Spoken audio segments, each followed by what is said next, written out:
जय भीम, नमो बुद्धाय। आज का मेरा जो विषय है, वो है आजाद भारत में बहुजन समाज निर्भर क्यों? तो बहुत सीधी सी बात है कि जब भारत देश गुलाम था, तो यहाँ पर जो कानून थे, वो पूरी तरह से एक विशेष वर्ग के लिए थे और विशेष वर्ग के लिए होने के कारण जो अपना बहुजन समाज है, उसमें उसको कोई अवसर नहीं थे या अवसरों के कोई मौके नहीं थे, या यूं कहा जाए कि वह पूरी तरह से अपनी जिंदगी जानवरों से जैसे व्यतीत कर रहे थे। तो जैसे ही देश आजाद हुआ, भारत देश आजाद हुआ, तो आजाद होने के बाद में यहाँ पर जो भारत देश के अंदर जो पुराने नियम थे, पुराने कानून थे, जो इस देश के अंदर लागू थे, वो सब खत्म कर दिए गए और यह देश भारत का भारत विशाल देश है और ये यहाँ पर अनेकों भाषाएं बोली जाती हैं। तो यहाँ पर इतनी बड़ी जनसंख्या होने के बाद भी यहाँ भारत देश के अंदर एक संविधान तैयार हुआ और उस संविधान को भारत देश के अंदर लागू किया गया, जिसके अंदर जो लोगों को अवसर नहीं थे, उनको भी अवसर मिला। तो सभी साथी समझ रहे होंगे मेरी बातों को, क्योंकि जो बहुजन समाज है, बहुजन समाज को आजादी से पहले कोई मान सम्मान का कोई जीवन नहीं था। तो जो आजादी के बाद, स्वतंत्रता के बाद जो हमें 15 अगस्त 1947 को मिली और उसके बाद यहाँ पर जो भारत का संविधान 26 जनवरी 1950 को लागू हुआ। तो 26 जनवरी 1950 से इस देश के अंदर जो है, जो भारत देश के अंदर संविधान से देश चलने लगा और संविधान में जो है सभी के लिए समानता के अवसर मिले और बराबरी का न्याय मिला, बराबरी का भाईचारा मिला, हर तरह के जो है संविधान में अधिकार मिले। तो अब मैं यहाँ बताना चाहती हूँ कि ऐसी कौन सी कुछ बातें थी जो हमें पुराने जीवन से नए जीवन की तरफ लाती हैं, या पुराने जो हमारा गंदगी भरा जीवन था उससे निकाल करके हमें नए जीवन की बात करते हैं। तो साथियों, मैं यहाँ पर बताना चाहूंगी कि संविधान को लागू होने से हमें चार प्रकार की आजादियां मिली। चार प्रकार की आजादी कौन सी है? हम, क्योंकि जो पहले जो कानून था उसमें एक विशेष वर्ग के लिए फायदा था, लेकिन संविधान को लागू होने के बाद सबको फायदा मिला। तो मैं बहुजन समाज की बात कर रही हूँ। बहुजन समाज को चार आजादियां मिली। पहली आजादी तो मिली उन्हें राजनीतिक आजादी, दूसरी आजादी उन्हें मिली धार्मिक आजादी, तीसरी आजादी मिली उन्हें आर्थिक आजादी, और चौथी आजादी है राजनीतिक आजादी। तो अब मैं अपनी बात करती हूँ। सबसे पहले मैं आती हूँ सामाजिक आजादी पर। सामाजिक आजादी क्या है कि हमारे देश के अंदर जो हम लोगों का रहना सहना, वो सामाजिक तौर पर पशुओं से भी बदतर था। पानी पीने के अधिकार नहीं थे हमें, गांव में जो है ऐसी खुलेआम निकलने की आजादी नहीं थी, अच्छा कपड़ा पहनने की आजादी नहीं थी, अच्छा खाने की आजादी नहीं थी। लेकिन जब संविधान लागू हुआ तो हमें इन सब के जो है समानता के आधार पर हमें ये सब चीजें मिलने लगी। क्योंकि बाबा साहब डॉक्टर अंबेडकर जिन्होंने भारत का संविधान लिखा, उन्होंने खुद 1927 में 20 मार्च 1927 को पानी पीने के लिए आंदोलन किया। महाड़ में वो जगह है जहाँ पर बाबा साहब ने पानी पीने के लिए आंदोलन किया। वहाँ कुत्ते बिल्ली गाय भैंस तो पानी पी सकते थे, लेकिन हमारे लोग वहाँ पानी नहीं पी सकते थे। तो उसके लिए भी साथियों हमें हमारे महापुरुष को आंदोलन करना पड़ा। तो जब देश आजाद हो गया तो हमारे ऊपर सभी के लिए समान सामाजिक व्यवस्थाएं कर दी गई, और सभी के लिए सामाजिक व्यवस्थाएं कर दी गई तो हमारे लोग भी तरक्की करने लगे, निर्भर होने लगे, आगे बढ़ने लगे। तो ये सामाजिक आजादी की बात होगी। दूसरी आजादी की बात मैं करूंगी, धार्मिक आजादी। धार्मिक आजादी कौन सी है?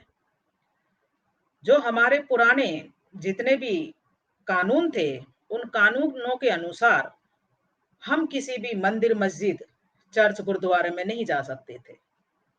मंदिर में जाने से मंदिर अपवित्र हो जाता था। और गांव देहातों में तो ये समस्या बाद तक भी रही है। तो सम्मानित साथियों, मैं यहाँ बताना चाहती हूँ कि बाबा साहब डॉक्टर अंबेडकर को इसके लिए भी संघर्ष करना पड़ा, इसके लिए भी लड़ाई लड़नी पड़ी। नासिक में कालाराम मंदिर है जहाँ बाबा साहब ने आंदोलन किया, और वहां पर हमारे लोगों को चोटें आई, बाबा साहब को भी चोटें आई, लेकिन हमें मंदिर में नहीं जाने दिया। लेकिन हमारा महापुरुष बाबा साहब डॉक्टर अंबेडकर ने जब संविधान लिखा तो उन्होंने जितने भी धार्मिक जगहें थी वो सभी के लिए समान रूप से खोल दी। अब हर व्यक्ति धार्मिक तौर पर हर जगह जा सकता है, आ सकता है, ये उसकी अपनी आजादी है। वो किसी भी मंदिर में, लेकिन मैं यहाँ एक बात जरूर कहना चाहती हूँ, बाबा साहब ने हमें आजादी दी, लेकिन बाबा साहब ने कहा था कि आप भारत देश के सबसे बड़े मंदिर की तरफ जाना, और वो मंदिर है भारत का संसद भवन। और उन्होंने कहा भी कि इस मंदिर में जाकर के आपकी सारी समस्याओं के हल हो जाएंगे। तो हमें धार्मिक तौर पर भी बाबा साहब ने एक कर दिया। समय बहुत लंबा हो जाएगा, नहीं तो मैं बहुत सारी घटनाओं का ऐसा जिक्र कर सकती हूँ जिनमें धार्मिक तौर पर हम लोगों को अपमान सहना पड़ा। अब मैं तीसरी आजादी की बात करती हूँ, आर्थिक आजादी। आर्थिक आजादी क्या थी कि जब भारत देश स्वतंत्र नहीं था, आजाद नहीं था, तो यहाँ पर ज्यादातर गांवों में हमारे लोग भूमिहीन थे। हमारे लोगों पे जमीनें नहीं थी। जमीनों के मालिक राजा रजवाड़े हुआ करते थे, साहूकार हुआ करते थे, जमींदार हुआ करते थे, और हमारे लोग उनके यहाँ मजदूरी किया करते थे, मेहनत मजदूरी किया करते थे। तो ये आर्थिक तौर पर वो केवल और केवल हमें इतना देते थे कि जिससे हम अपना पेट भी पूरा नहीं भर पाते थे। हम उनके रहमो कर्मों पे ही पलते रहें, ऐसी उनकी मनसा थी, और हम किसी तरह का भी कोई चीज ऐसो आराम की ना कर पाए, इस तरह की उनकी मनसा थी। तो बाबा साहब ने जब इस व्यवस्था को देखा, तो बाबा साहब डॉक्टर अंबेडकर ने कभी किसी धर्म पर, किसी जाति पर अटैक नहीं किया, और ना ही कभी विरोध किया। उन्होंने केवल और केवल इस व्यवस्था का विरोध किया, क्योंकि ये व्यवस्था ही है जो हमारे पिछड़ेपन का कारण है। तो साथियों, अब मैं बात करूंगी देश की आजादी के बाद हमें अवसर मिलने लगे, हम आर्थिक रूप से उन्नत होने लगे, हर काम करने का हमें हक और अधिकार मिल गया, व्यापार करने का हक अधिकार मिल गया, नौकरी करने का हक अधिकार मिल गया, और अच्छे-अच्छे घरों को बनाने का हक अधिकार मिल गया। तो जब हमें ये सब चीज़ें मिली, तो हमारे समाज ने निर्भरता आई, हमारे समाज में जागृति आई। वो बाबा साहब डॉक्टर अम्बेडकर की देन थी। तो मैं आगे चौथी आज़ादी की बात करूँगी, राजनीतिक आज़ादी। जब भारत देश आज़ाद नहीं था, तो यहाँ पर एक विशेष वर्ग को ही वोट डालने का अधिकार था। रजवाड़े हुआ करते थे, रियासतें रियासतें हुआ करती थी, और उसमें हमारे लोगों का कहीं भी कोई दायित्व नहीं था कि वो राजनीति की तरफ अपने कदम बढ़ाएं। लेकिन जब भारत देश आजाद हुआ और यहाँ नया कानून लागू हुआ, और नए कानून के तहत ज्यादा बड़ी बात ना करते हुए आज भी हमारे देश के अंदर संसद के अंदर 131 मेंबर ऑफ पार्लियामेंट है। ये बात दूसरी है कि वो समाज का कितना भला करते हैं या नहीं करते हैं, ये एक दूसरा विषय है।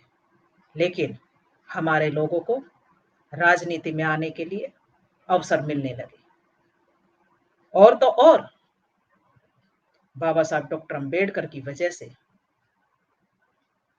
इस देश का हर व्यक्ति वोट डालने का अधिकार पा गया, या वोट डालने का अधिकार उसे मिल गया। ये बाबा साहब की देन थी। और जब वो वोट डाल सकता है, तो वोट ही एक ऐसी कीमती हथियार है, ऐसा कीमती यंत्र है, ऐसा कीमती चीज है जिससे हम शासक वर्ग को बदल सकते हैं। लेकिन मेरे समाज के साथी आज भी गुमराह हो जाते हैं और अपनी वोट को सही जगह नहीं डाल पाते हैं। ये वोट का अधिकार हमें बाबा साहब ने बहुत मुश्किल से ला करके दिया, क्योंकि अंग्रेजी सरकार थी, और अंग्रेजी सरकार को कन्विंस करने में बाबा साहब सफल रहे, जिसके तहत भारत की हर महिला, भारत का हर पुरुष, हर नागरिक को वोट का अधिकार मिला। और राजनीति में